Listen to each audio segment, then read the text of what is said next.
tradisional, yaitu Mantaus sang maestro campur sari dari Gunung Kidul.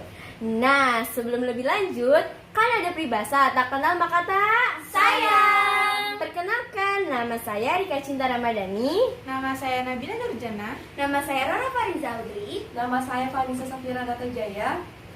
Simak penjelasan dari kami ya teman-teman. Bila mendengar nama Anto Sugiarto, mungkin telinga kita akan merasa asing. Namun, apabila mendengar nama Mantaus, maka tentu kita akan ingat akan seorang penyanyi langgam campur sari yang berasal dari Provinsi Yogyakarta, yakni dari Kabupaten Gunung Kidul. Tapi sebelum lebih dekat lagi nih dengan seorang Mantaus, saya ingin tanya apa sih nama asli beliau dan mengapa beliau dipanggil dengan Mantaus? Jadi, nama asli beliau adalah Anto Sugiarto. Nama tersebut merupakan nama pemberian dari orang tuanya yang bernama Suyadi Wiryo Atmojo. Biasanya untuk menyebut panggilan seseorang, maka orang tersebut tidak akan dipanggil nama lengkapnya, melainkan nama awalan tengah atau akhiran saja. Begitu juga Anto Sugiarto. Nama panggilannya berasal dari nama depan Anto. Namun, karena beliau pada akhirnya terkenal sebagai penyanyi langgam campur sasi, maka nama panggilannya berubah karena mendapat kata awalan, sisipan, dan akhiran sehingga berubah menjadi Mantaus. Aku penasaran deh, bagaimana tentang kehidupan pribadi Mantaus? Kamu nanya, biar aku jawab ya. Ya boleh.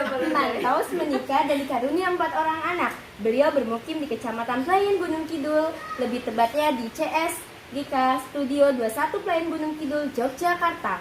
Sampai akhir hayatnya, Mantaus berkiprah dalam dunia musik pada umumnya dan musik campur sari pada khususnya.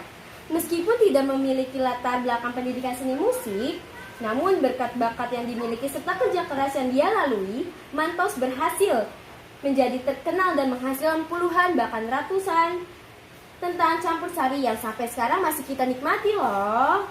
Pada tahun 1968, Mantaus sempat hijrah ke Jakarta dan mengadu nasib sebagai pemain orkes keroncong. Dalam permainan musiknya, beliau banyak mengandalkan instrumen cello. Pada waktu itu, beliau meminta untuk pindah ke SMA di Jakarta. Namun, di Jakarta, beliau tidak memutuskan pendidikan. Di Jakarta, Mantaus lebih menggunakan jiwa seninya dengan bekal bakat sebagai pemain orkes keroncong. Pada tahun 1970, Mantaus bergabung dengan orkes keroncong Bintang Jakarta. Pada waktu itu, dipimpin oleh Budiman. Bintang Jakarta membuat jenis musik yang memadukan antara instrumen tradisional dan modern sebagai campur sari. Namun pada waktu itu sifatnya masih eksperimen dan belumlah berhasil. Oh gitu. Lalu, apakah setelah itu ia melanjutkan eksperimennya? Kegagalan demi kegagalan tidak lantas menyurutkan niat untuk kembali melakukan eksperimen memperbaiki kekurangan yang ada hingga dapat membuat jenis musik yang enak didengar serta dapat diterima oleh banyak orang. Pada tahun 1971, bersama dengan Budiman, Mantaus berhasil membuat musik gambang keroncong modern serta dinyanyikan duet bersama Ida Reani dan Ineka Kusmawati. Ternyata jauh dari perkiraan nih, musik jenis ini tuh meledak di pasaran dan dapat diterima oleh banyak orang. Karena dirasa musik gambang keroncong modern ini dapat dengan mudah diterima oleh masyarakat, maka Mantaus memiliki inisiatif untuk melakukan rekaman guna memasarkan hasil karya tersebut. Lalu pada tahun 1971, Mantaus berhasil melakukan proses recording bersama dengan Ariantio di Musika Studio. Dengan berbagai rekaman audio atau kaset, maka dia berhasil merekam serta memasarkan banyak lagu, khususnya untuk di wilayah Jawa. Apakah benar Mantaus juga mengerjakan musik untuk ilustrasi film? Bagaimana prosesnya? Kesuksesan dunia rekaman tidak membuat Mantaus berhenti berkarya. Pada tahun 1976, Mantaus mulai menggarap musik untuk ilustrasi film. Proses pertama yang dilalui oleh Mantaus yakni membantu Idris Sardi serta Budiman. Dari sini, Mantaus serta mendapat pengalaman dan pembelajaran mengenai pembuatan musik, terutama musik dalam berbagai jenis genre film.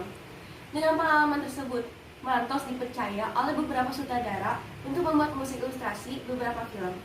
Di antaranya adalah yang pertama, film Piangan, yang kedua, film Chip, serta film Selangit Mesra. Pada tahun 1986, bersama Charles Hutagalung, Mantaus membuat sebuah home band yang bernama Flowers Sound Recording dengan beberapa pengalaman yang dia miliki. Dia menciptakan beberapa musik, beberapa lagu-lagu humor, seperti lagu Surga dan Neraka yang dinyanyikan Hetty Koes Endang.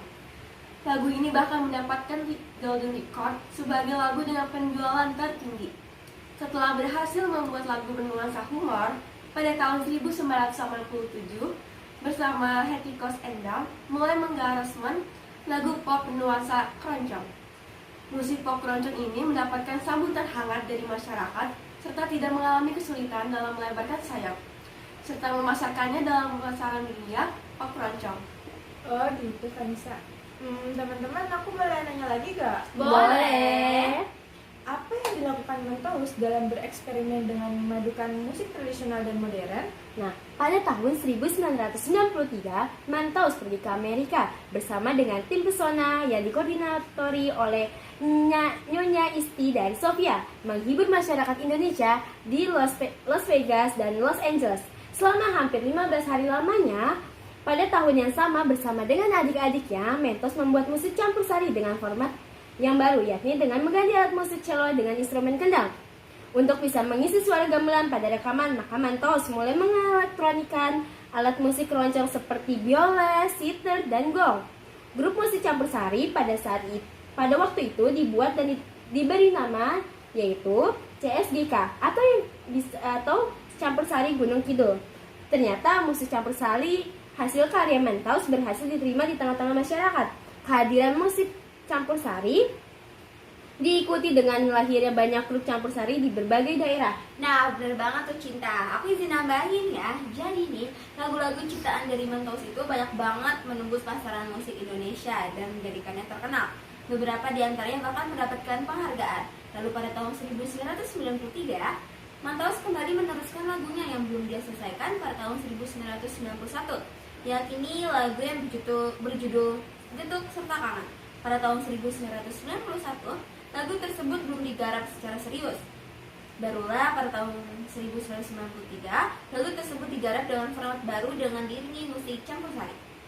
Dengan kedua lagu ini ternyata dapat mengangkat nama Mantaus di belantika musik Indonesia. Lalu lagu Getuk dinyanyikan oleh Nur Afni Octavia serta lagu Kangen dinyanyikan oleh Evi Tamar. Pada tahun 1994, Mantaus mulai membuat lagu yang mengangkat nama-nama suatu daerah, diantaranya adalah Gunung Kidul, Handayani, Geblak, Kulon Progo. Perubahan besar dalam bermusik terjadi pada tahun 1996, di mana pada waktu itu Mantaus mulai tertarik dengan suara-suara sinden. Pada waktu itu pula, Mantaus mengangkat sinden berbakat dari Kabupaten Sragen, yakni Ani Sunyahni. Dengan membawakan lagu yang berasal dari Mantaus, yakni Aji Sembrana berhasil mengantarkan Anik Sunyahni menjadi terkenal di panggung hiburan. Kayaknya banyak banget gak sih berita yang mengatakan bahwa Mantaus mendapatkan banyak penghargaan. Tapi apa aja sih penghargaan yang dia dapat? Baik, Vanessa, aku jawab ya. Dalam perjalanannya bermusik, Mantaus beberapa kali mendapat penghargaan, baik itu penghargaan lokal maupun nasional. Pada tahun 1996, Mantaus terpilih sebagai seniman paling inovatif yang diselenggarakan oleh Bagian Budaya dan Film PWI Cabang Yogyakarta. Pada tahun yang sama, Mantaus mendapat penghargaan dari Sri Sultan Hamengkubuwono ke-10 dalam acara Gelar Budaya Rakyat Yogyakarta. Pada tahun 1999, setelah kembalinya Mantaus ke daerah asalnya yakni Wonosari Gunung Kidul, Mantaus ikut berperan serta memajukan daerah tempat tinggalnya melalui kesenian terutama campur sari. Meskipun pada tahun-tahun tersebut merupakan tahun yang sulit akibat krisis moneter, namun beliau berhasil membuat sebuah studio rekaman sendiri. Studio tersebut bernama Studio 21 CSGK yang bertempat di Pelayan, Kabupaten Gunung Kidul. Nah, itu dia teman-teman penjelasan kami tentang Mantaus. Semoga bermanfaat ya. Wassalamualaikum Warahmatullahi wabarakatuh. Bye bye.